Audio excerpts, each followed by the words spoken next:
Magandang lalaki at babae po sa inyo lahat. Ako po, si Vic Garcia. Ako naman po yung lingkod, Abilene Garcia, at ito ang Buhay Unleashed sa 92.3 True FM. Nandito kami para gabayan kayo tungo sa buhay na mas matagumpay, Mas masaya, at mas makabuluhan. Ito ang Buhay Unleashed. Kapatid, sabi ng kanta ni Charlie Chaplin, smile though your heart is aching. You'll find that your life is still worthwhile if you'll just smile. Ibig sabihin, nakangiti kahit may pighati. Siguro by this time, nag-iisip na kaya, pwede ba sir yun? Nakangiti kahit may pighati? Pwede yung... Oh, ba't niya kaya nakanta yun? Siguro na-experience niya. Okay, magalala, sa araw na to, turuan po namin kayo, papaliwanag po namin sa inyo kung paano ngumiti kahit may pighati. Dahil ang pag-uusapan natin ngayon ay ano-ano ang mga magagandang dulot ng mga hirap at pasakit sa ating buhay. Parang continuation to nung last week. Sa ating episode na Gain from your pain. Ibig sabihin, may mga benepisyo po yung mga pain na meron tayo. So, aralin po natin yan. Yes. Sa anong action mo, pag-uusapan natin kung ano-ano magagandang aksyon kung may karelasyon ng anak mong nasa tama namang edad. Pero sa palagay mo ay hindi sila para sa isa't isa. Yeah. Kumisan po nangyayari yan. For example, parang feeling mo yung anak mo 25 years old, 30 years old, nagtatrabaho na parang nagkaroon ng girl plan or boy plan. Okay, pero habang tinitigan mo, parang hindi ito. Parang hindi siya. Kumisan po nangyayari yan sa ating mga magulang. So, ano ang tamang dapat gawin o aksyon sa sitwasyon ito?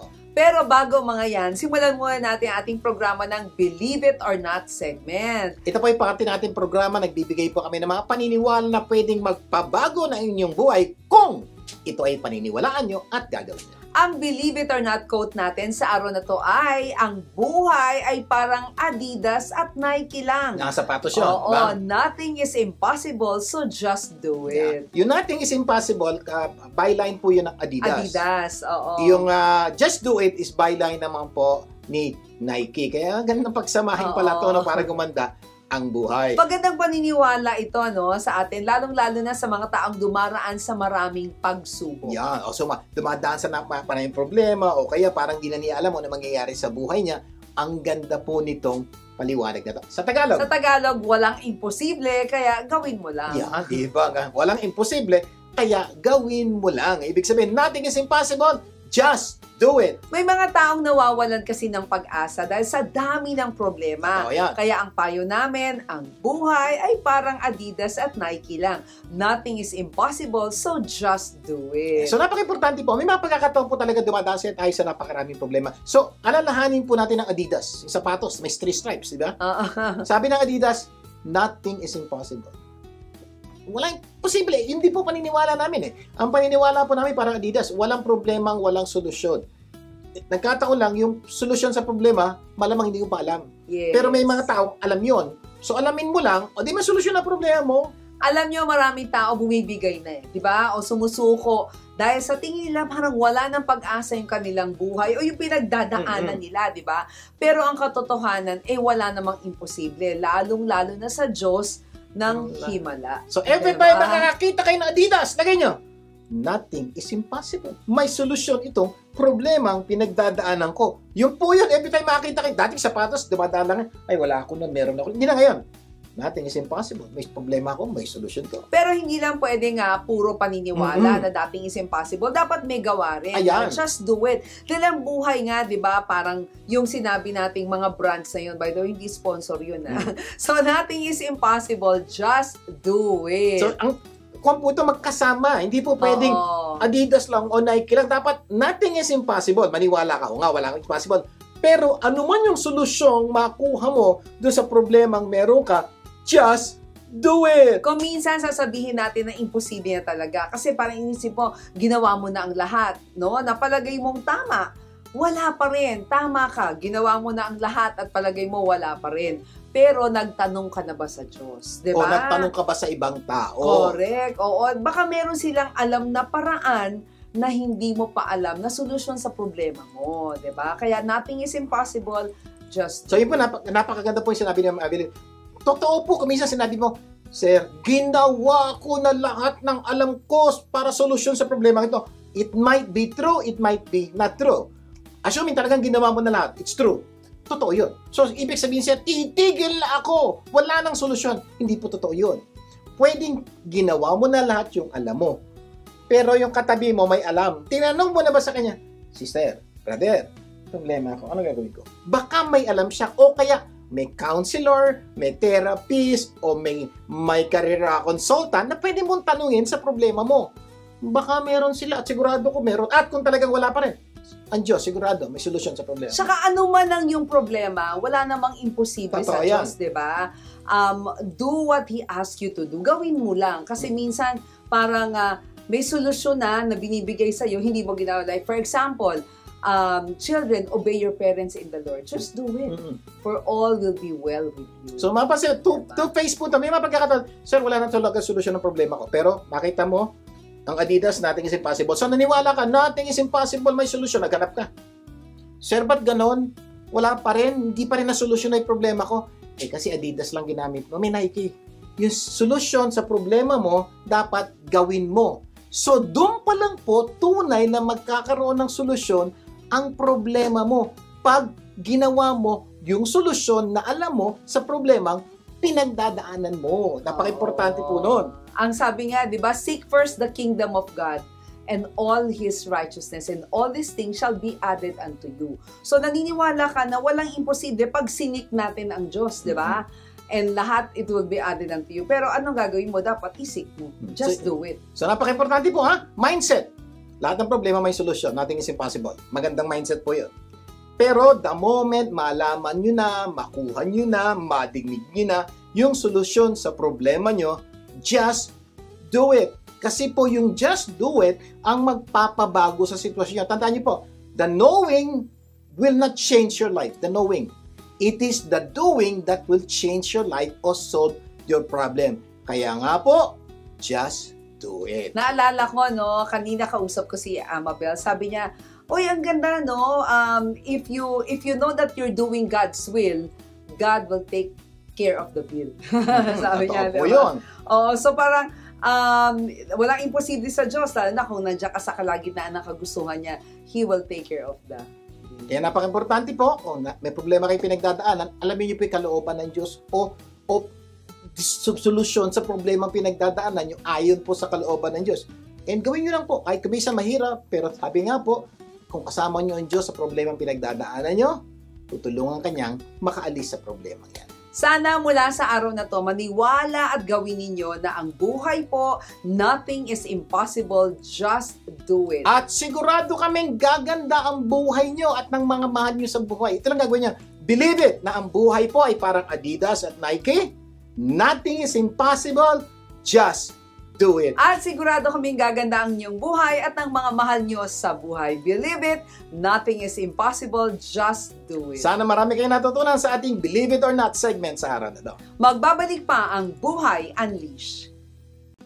Nagbabalik ang Buhay Unleash. Ako po, si Vic Garcia. Ako na po si Evelyn Garcia. Dadako na tayo sa ikaw. Ano action mo? Tandaan, you are what you do, not what you say you will do. Sa Tagalog, hindi dapat puro ngawa, dapat may gawa. Dahil ikaw ay produkto ng iyong ginagawa at hindi ng iyong sinasabi. Sa segment na ito, hahanapan natin ng aksyon, ng mga sitwasyon na nangangailangan ng solusyon. Kaya kung meron po kayong sitwasyon na nangangailangan ng solusyon, ipadala nyo lang po sa aming Facebook o YouTube account, Buhay Unleash o Vic and Evelyn Garcia. Baka sitwasyon nyo na ang susunod naming aaksyonan. Ang sitwasyon natin sa araw na ito ay ano-ano ang magagandang aksyon kung may karelasyon ng anak mo na sa tamang edad na, pero palagay mo hindi sila para sa isa't isa. Ikaw, anong aksyon mo?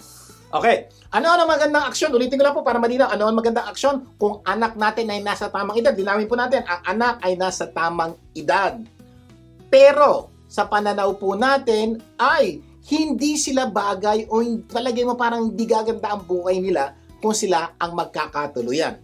Ito ang pwede mo aksyon. Number 1, kung sa palagay mo lang at wala ka namang matibay na dahilan, pabayaan mo na lang ang anak mo. Oo nga naman, no? Kasi baka sumama lang ang loob ng anak mo sa'yo, palagay mo lang naman yun. Oo. Diba? Sabi nga na isang quote, everything we hear is an opinion, not a fact. Everything we see is a perspective, not the truth. So, napaka-importante. May mga pagkakataon po, palagay lang natin, pero walang matinding basihan. Yung ba may mga pagkakataon, palagay naman, ay, hindi tama. May mga pagkakataon po ganun. Pero may magkakataon naman na, hindi tama. Bakit? Kasi number one. Ibig sabihin, mayroong kang basihan. Yun po yun. Dalawang critical po ito, ha? Yung una, palagay mo lang, pero wala kang, di mo ma-pinpoint yung tunay na dahilan. Yung pangalawang side, meron kang mga dahilan. Number 1, number 2, number 3, number 4, number 5. So, yun po. Ang una po sinasabi natin, kung wala kang matinding dahilan at basihan at hindi mo malaman kung ano, pabayaan mo na. Kasi sila naman magsasama, hindi naman kayo. Pabayaan mo na anak mo at nasa tamang edad na po siya. Kasi alam mo naman, sa totoo lang, everyone is entitled to his own opinion, di ba?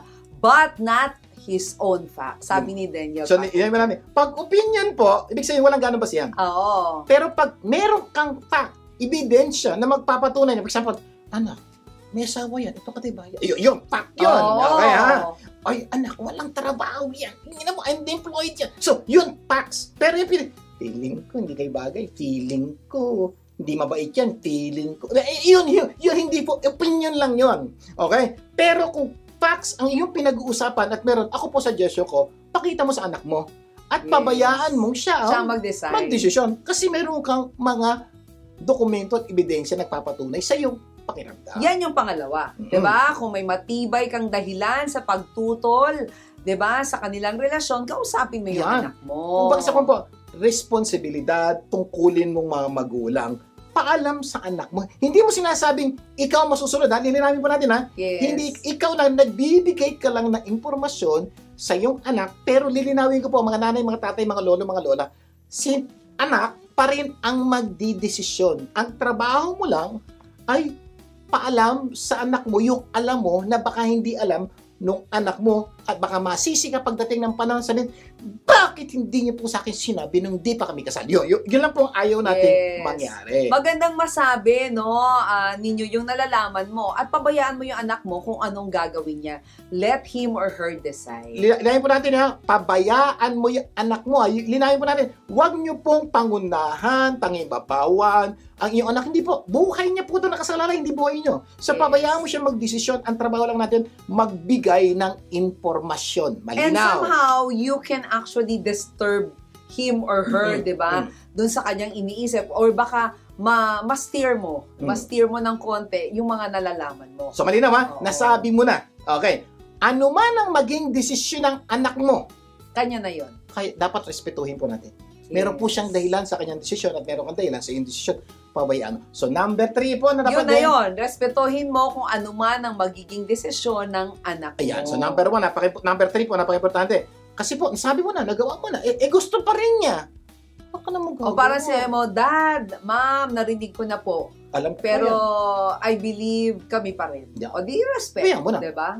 Okay sana sa ating mga magulang. Sabi ng anak mo, Dad, parang tama kayo. Ma, parang may punto kayo. Parang problema nga ito. Sige, hindi ko na itutuloy. Okay yun on our side because parang feeling natin, kampante tayo. Pero hindi po ibig sabihin, hindi tayo sunod ng anak natin. Hindi na magiging maganda buhay niya. Hindi po. May posibilidad po, baka tayo'y mali sa opinion natin. Tama tayo yung anak mo sa opinion niya. So, ang punto ko po, respetuhin po natin, supportahan po natin itong anak natin kahit meron kayong hindi pagkakapareho ng opinion, lalo na po sa taong pakakasalan ng inyong anak. Number 4! Ito na, ibig sabihin, hindi kasi tulad ng anak mo. Talagang yung gusto niya, number 4. Panalangin mo. Panalangin mo yung anak mo na gabayan siya ng Diyos sa kanyang desisyon. Bigyan siya ng uncommon wisdom, di ba? Patungkol sa pinasok niyang relasyon. Kasi po may mga pagkakataon po ganito. Yung words natin, medyo hindi po nagpabago sa isip ng ating mga anak. May nangyayari po ganun. Pero, yung panalangin po natin is so powerful. Manalangin po tayo at kung talagang hindi to kalooban ng Diyos, ang panalangin natin, Lord, sana po kausapin niyo po yung anak ko, kaugnayin niyo po yung anak ko, sana gumawa po kayo ng event o sitwasyon na marirealize po nila itong pagkakataon. Ibig sabihin ngayon, tapos ka na kumausap sa anak mo, malinaw ha? Si Lord na, Lord, kayo po, at alam niyo po kung talagang hindi kalooban ng Diyos, to gagawa ang kilos ng Diyos na talagang hindi matuloy. May sitwasyong mangyayari that will lead them to a realization na hindi pala kami para sa isa. Pero kung talaga naman sila sa bawat para sa isa't isa, iba lang ang pananaw mo, So, iba naman ang kilos ng Diyos. God will change you. Yes. Ang punto po, at the Your end heart. of the day, respetuhin po natin ang gusto ng anak natin at respetuhin po natin yung gusto ng Diyos sa buhay nila. Napaka-importante po nun.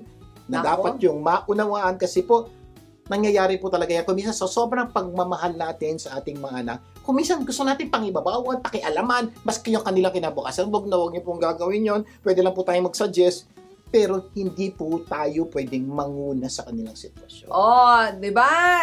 Recap lang, kung sa palagay mo, wala namang matibay na dahilan, pabayaan mo.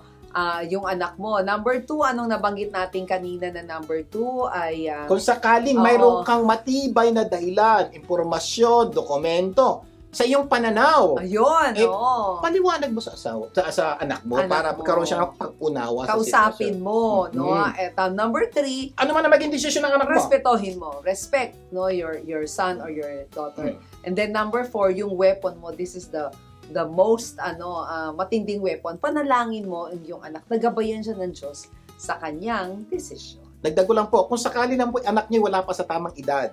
Okay? Kaya mapasin mo ang batas po. Kailangan po ng permit o ng pag-approve ng mga magulang kung masyado pang bata. Ang batas na po nagbigay ng. Pag ganun po, pwede po kayong magsabi, anak, di pwede to, hindi natin gagawin to, hindi namin kayo bibigyan ng bendisyon kasi medyo bata pero pa kayo. Pero kung nasa tamang edad na, pabayaan nyo na po. Yes. Sana nakatulong yung aming sagot sa inyong sitwasyon. At sana marami kayong natutunan sa ating pinag-usapan at mamaya sa itanong mo lang segment, pag-uusapan natin ano-ano mga magandang dulot ng hirap at pasakit sa ating buhay. Magbabalik pa ang Buhay Unleashed. Huwag bibitiw.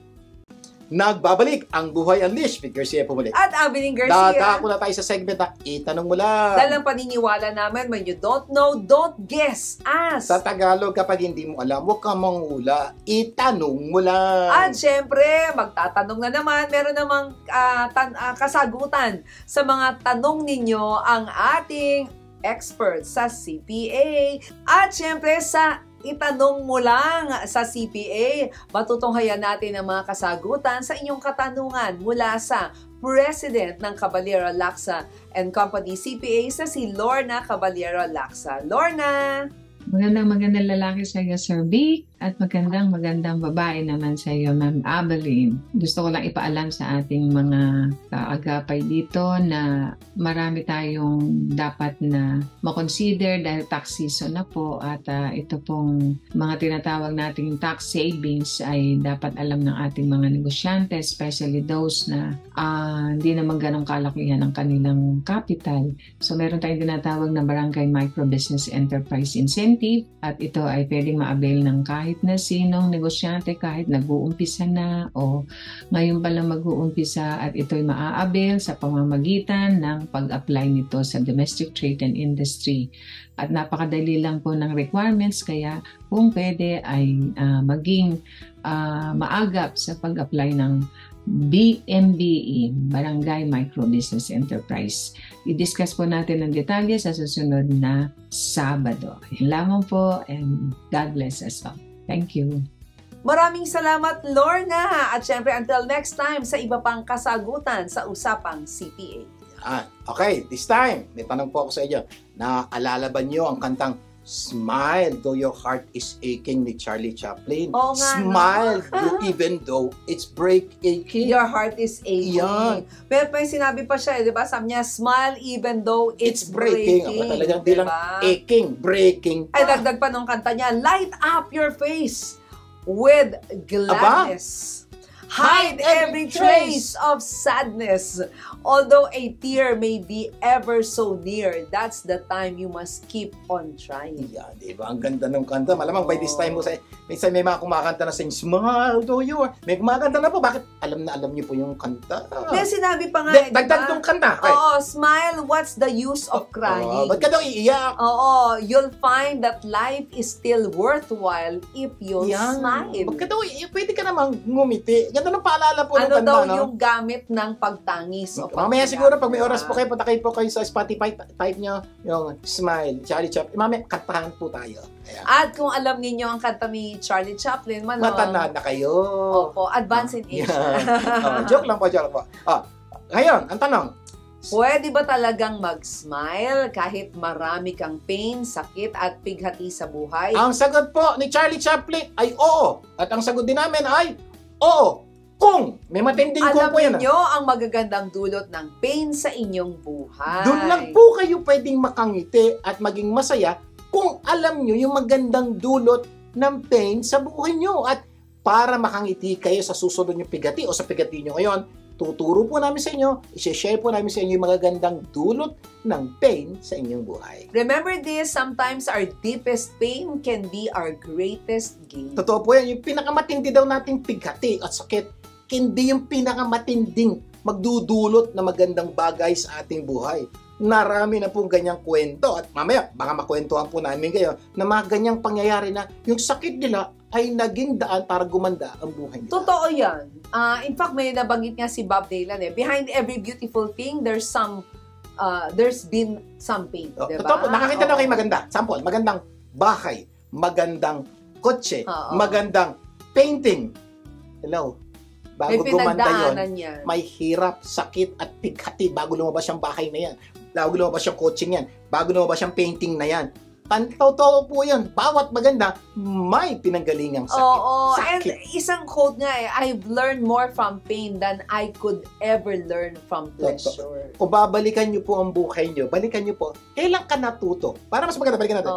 Nung estudyante ka, sinong teacher hindi makalimutan? Yung terror. Yung terror. Yung pinahiya ka at more or less, kumisan, doon ka natutod. Ngayon, hindi mo siya makalimutan. Bakit? Doon ka na-challenge Halos lahat ng bagay na natutunan mo sa pag-aaral, sa kanya mo natutunan. Yes. Pero nung panahon yun, nagigil ka, inis na inis. Gusto mo siyang kurutin. Pero ngayon, parang gusto mo siya makita at gusto mo magpasalamat dahil, teacher, thank you. Bakit natuto ko sa lahat ng hirap at pigati na binigay mo sa buhay ko? Ang pag-uusapan natin ngayon ay ano-ano magagandang dulot sa mga ng hirap at pasakit. At pasakit, sakit, lahat po sa ating buhay. Sa ating episode na Gain from Your Pain. Okay. Benefits po itong pag-uusapan natin. Benefit number 1. Oo.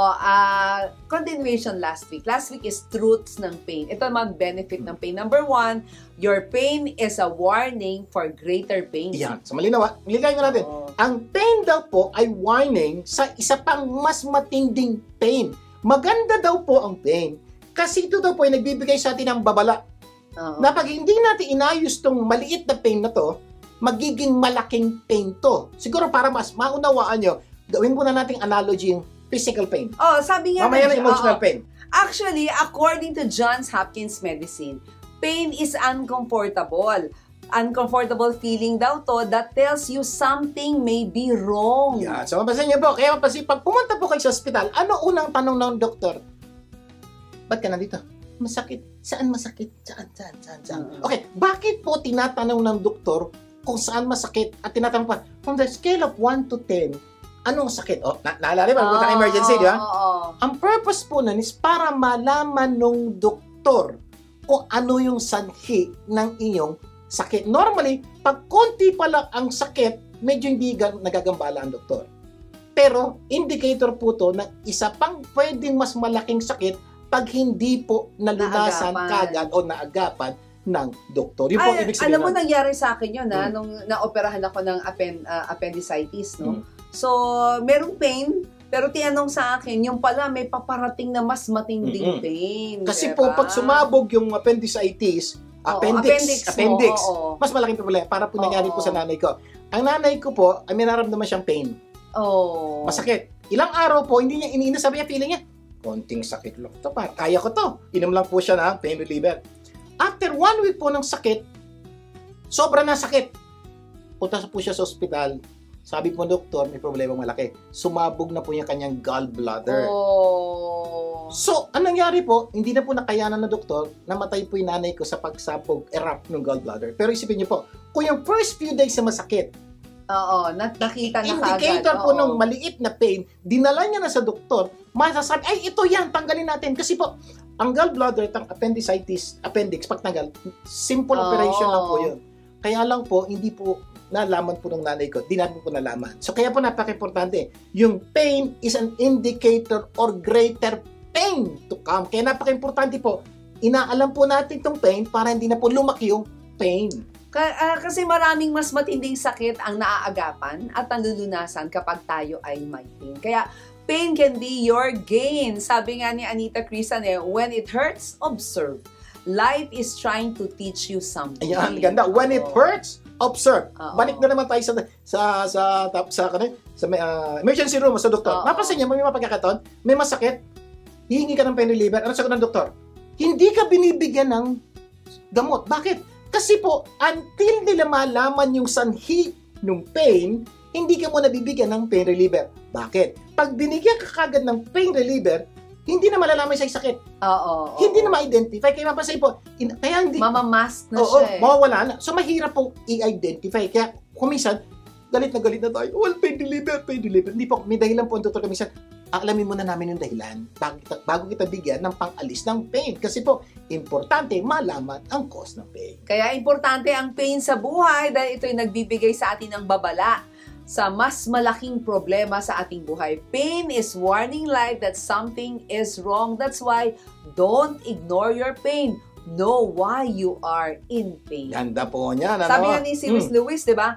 God whispers to us in our pleasures, speaks in our conscience, but shouts in our pain. That's why, don't ignore your pain. Know why you are in pain so that it will not become a greater pain. Ganda pong paalala. Sa aming pagkabalik, itutuloy pa po natin ang ating kwentuhan. Magbabalik pa ang Buhay Unleashed. Wag bibitiw.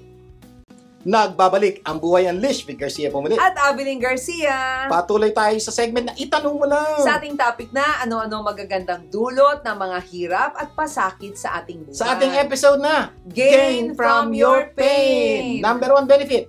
Review, your pain is a warning for greater pain. So, importante po ang pain sa buhay. Nagbibigay po ito ng babala para malaman natin o maiwasan natin ang mas matinding pain. So, may benepisyo yung pain na nararamdaman mo para malaman mo na hindi ka na kailangan pumunta sa mas malaking pain. Pag naagapan, malinaw ha? Number 2, your pain can expose your change. Ayan, sa Tagalog, yung pain, yung sakit mo ay magsisiwalat. O ano pa yung expose? Lalabas, oo. Kung saan ka nakakadena. Oo, kaya ang tanong, baka ikaw ay nakakadena sa iyong sakit at pighati. Baka hindi mo kayang palayain ng iyong sarili. Yeah, for example, imagine niyo po, para close your eyes, imagine, paano ba yung issue ng kadena? Prisoner, di ba? Nakakadena. Ang alam lang po natin ngayon kasi handcuffs. Medyo modern style of kadena yun. Pero sa totoo lang, many years ago, lalo yung panahon ni Jesus, yung kadena talaga, yung malalaking kadena. Nakalagay sa paa po yan, sa kamay. Ang kadena po, normally, hindi mo kayang paalisin ang sarili mo. Hindi mo kayang tanggalin ang sarili mo sa kadena. Baka wala sa tanikala. Oo. Diba? Pero kapag ganitong yung sitwasyon, dapat humingi ka na ng tulong sa iba. Kasi nga po, hindi mo kayang tanggalin ang sarili mo if you are in chain. Ibig sabihin, humanap ka ng taong may susi para matanggal yung kadena. So, maganda po yung pain because it will tell you, Dick, problema ka malaki, nakakadena ka na sa problema sa iyong financial, o sa iyong emotional, o sa iyong relational, o sa iyong career, hindi mo kayang tanggalin yan, so humanap ka ng taong tutulong para makaalis ka dyan, dahil kung hindi mo gagawin yan, mabibilanggo ka dyan sa kadenang yan, at patuloy na masisira ang iyong buhay. Ang ganda na sinabi natin kanina, no? Your pain can expose your chain. Minsan, nakakadena ka, for example, sa isang trabaho na hindi naman pala para sa'yo. Ito mas matindi. Diba? Nakakadena ka sa relasyon mo, sa boyfriend, sa girlfriend. Diba? Yan. At minsan, dahil dun sa pain na dinaanan mo, na minsan magpapasalamat ka, dahil dyan, nagka-negosyo ka. So, napaka-importante po na pag may pain, isipin na, baka mayroon akong chain. And ganda po, pag na-identify mo may chain ka, kailangan hanapin mo yung susi. Hingi ka ng tulong sa mga tao para makakawala ka sa pain na yan. Benefit number 3. Your pain can be your aim. Ayan, maganda po ito. Makinig po kayo mabuti, ma. Your pain, sakit, can be your aim. Dahil naranasan namin yung maraming pain sa buhay, kaming mag-asawa, naging mission naming mag-asawa ang tulungan ng mga taong dumaraan sa mga pain sa buhay. Yeah, so, napaka-importante po. Kami rin po, gaya nyo, marami kami pain na pinagdaanan sa buhay. At may mga pagkakataon po parang how we wish yung mga tao huwag dumaan sa pain na pinagdaanan namin. Oo, nadaanan na namin. At sana huwag mangyari. Pero, mangyari man, sabi namin, gusto namin tulungan sila. That's one. Or, gusto namin tulungan silang wag makarating sa pain na yun by preventing the problem to happen. Yung po, yung aming pain ay naging gain. Tandaan niyo po, halos lahat ng mga tinuturo po namin sa inyo ngayon o sa programang ito, galing sa aming pain. Hindi ho kami perpekto. No? Marami ho kaming pinagdaanan. Kaya nga meron kaming programa sa TV, sa radyo, para tulungan ng mga nangangailangan dahil nadaanan namin yung mga Yung aming pain po can be your gain. Ibig sabihin po, para matulungan namin kayo para maayos, for example, ang buhay natin. So, yun pong gusto namin mangyari. Kaya, ano pa yung ginawa natin iba? Oo, gumawa rin kami ng mga libro para gabayan ng mga tao sa kanilang pain, para maiwasan na silang dumaan doon, di ba? Ilan sa librong nagawa natin yung, kasi sweldo pa lang, ubus na. Financial po. Ayaw po namin kayong mabaon sa utang. Gawin niyo po ito. Oh, yung kontento ka na ba sa kaperahan mo? Ayan, step by step guide naman po itong librong ito. Paano medyo lumuwag o maging maginhawa sa buhay. May step number 1, number 2, paano ba magbawas ng gastos, paano ba magdagdag ng kita, saan ba dapat mag-invest. So, pinapaliwanag po namin yung mga bagay na yan dahil ayaw po namin kayo mabaon sa utang na nangyari po sa amin. Pero nalaman na namin yung solusyon ngayon, sinishare po namin sa inyo yung mga solusyon para hindi na kayo mabaon sa utang. Yung mga financial management books no, na makakatulong sa inyo. Meron pa kami ginawang mag-asawa'y di biro. Yan. Para yan saan? Mag-asawa. Siyempre naman, kaya po mag-asawa. Ano po ang punta? Na-realize po na, we've been married for almost 32 years po. Hindi biro mag-asawa. Ang daming problema, daming sakit, pasakit at pigati. Kaya po sa mga po nagbabalang mag-asawa, basahin niyo muna yung libro bago kayo mag-asawa. Baka pagkatapos yung basahin, hindi na kayo mag-asawa or maging handa kayo sa pagsasamang papasukan nyo. Dahil sa totoo lang po, may solusyon naman po ang bawat problema pinagdadaanan ng mag-asawa. Yes. Meron din kaming kontento ka na ba sa pagpapalaki ng anak mo or unleash the highest potential of your child? Parenting book naman po ito.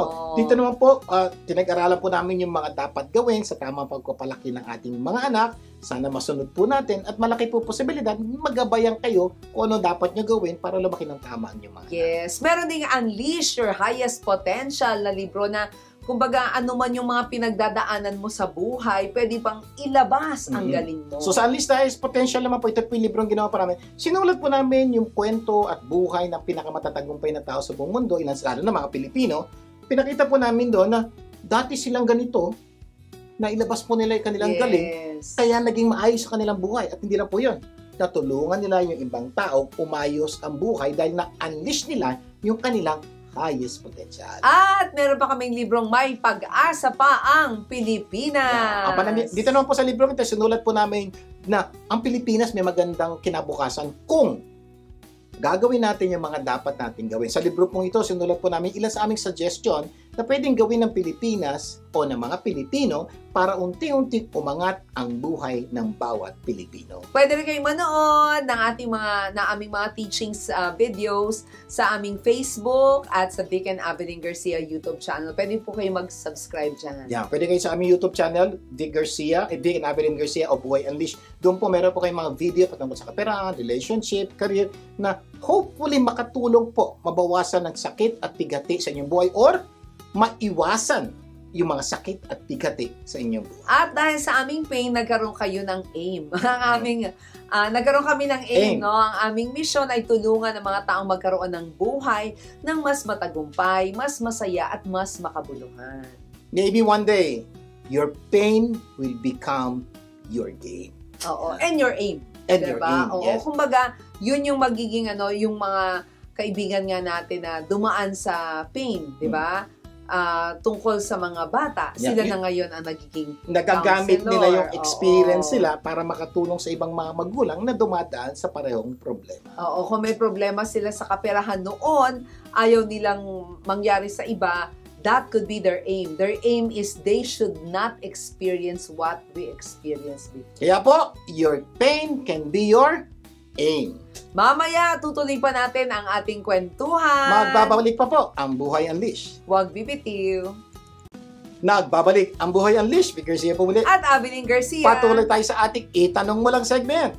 ano-ano magagandang dulot ng mga hirap at pasakit sa ating buhay. Sa ating episode na Gain from Your Pain. O, review lang po tayo. Number 1, benefit. Your pain is a warning for greater pain. Number 2, your pain can expose your chain. Number 3, benefit. Your pain can be your aim. Magkakaroon ka ng mission dahil sa pinagdaanan ng sakit. Yung sakit mo can become your mission o dahilan sa buhay. Number 4, your pain can be used for others' gain. ayan, yung sakit na pinagdaanan mo, pwedeng maging gain ng ibang tao, hindi lang ikaw. Yes, alam mo bang karamihan ng mga magagaling na relationship counselor ay dating may malaking problema sa relasyon? Totoo Oo, yan. natuto sila sa kanilang mga sakit, pighati, at ngayon, nakakatulong na sila sa mga taong dumaraan sa maraming pain. For example, meron kang sakit sa relasyon, lumapit kay isang tao, alam mo, ito naramdaman ko, ganito, ganyan, ganyan.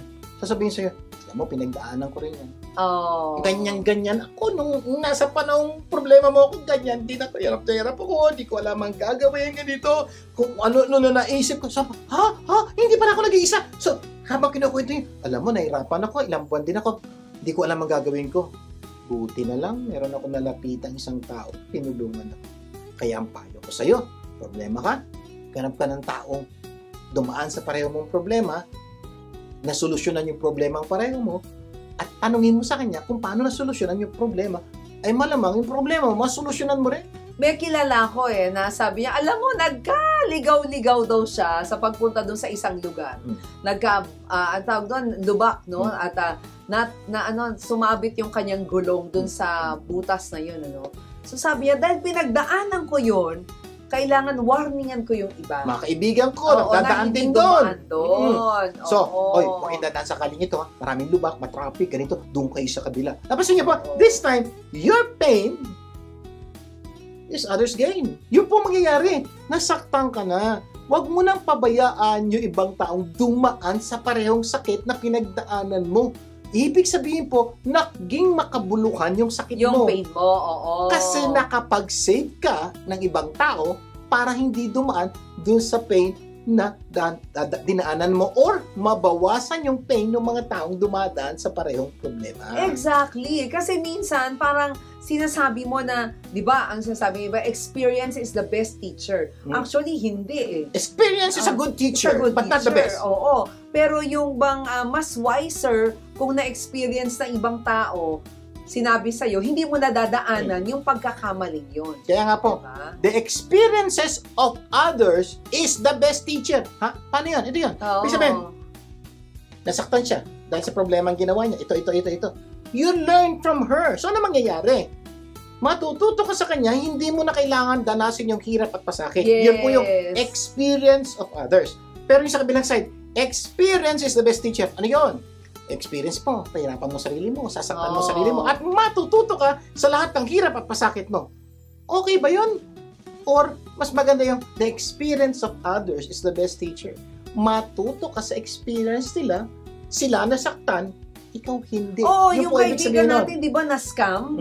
Na-scam hindi lang isang beses, 2 beses. Hindi na natuto. Oo, so ang ginawa niya, dahil nasaktan siya ng 2 beses, ay nako, talagang sinabi niya sa amin, pagka ganito ang nangyayari, scam na to. So para hindi nyo nadaanan yung pinagdaanan ko na nawalan siya ng pera because of that scam, naging gain ang iba. So yun po ang ibig sabihin nun. Number 5 tayo. Number 5. Number 5 naman is your pain can lead you to God. Ayan. Ito, isa po sa pinakamagandang dapat nyo maunawaan. Your pain can lead you to God. Yung mga sakit at pasakit po natin, kung minsan nagdadala po sa atin sa Diyos. Kasi maraming tao, di ba, sa dami ng kanilang pain, napipilitan. Take note, napipilitan. Na humingi ng tulong sa Diyos. Kasi minsan, parang know it all parang kala nila, kaya na nila yung buhay, di ba? Pero, may mga pagkakataon po kasi, pag maliit lang problema, kaya ko to. Alam ko to. Ganito, ganyan. Kaya lang, kuminsan po tayo mga tao, kuminsan pag dumating na sa puntong hindi natin alam, sagad na tayo, todo na tayo, kuminsan doon lang po tayo na kakaisip na lumapit sa Diyos. Wherein, pwede na sana tayong lumapit nung maliit pa yung problema. Pero kuminsan, kailangan po ng sakit, matinding sakit, para makalapit tayo sa Diyos. At napaka-importante po pag natuto tayong lumapit sa Diyos. At dahil lumapit sila sa Diyos, nalaman nila na may Diyos na nagmamahal sa kanila na handang tumulong sa lahat ng problema. Take note, paano nila nalaman na may Diyos na nagmamahal sa kanila? Because of pain. Tsaka diba, without the pain, hindi sila lalapit sa Diyos. Mas matindi yung panalangin pag you're in pain, Yes. di ba? May Diyos na kayang solusyon sa anumang problema na pinagdadaanan mo. Napakarami po namin kilalang tao na nagpasalamat sila sa mga problemang pinagdaanan nila o sakit. Bakit? Doon nila na-realize that there is a God who loved them so much. Oo, tumibay yung pananampalataya. Ito sabi ng Diyos, there's nothing too hard for Him. Totoo po. Pag, diba? pag lumapit po si realize natin, yung problema ko pa, wala. Imposible sa akin, posible pala sa Diyos. Wala pong mahirap sa Diyos. Kaya lang importante lang lumapit tayo sa Kanya. God can do exceedingly, abundantly, above all that we ask or think, according to the power that works in us. Totoo po yan. Wala pong imposible sa Diyos. Lahat ng bagay kaya po niya.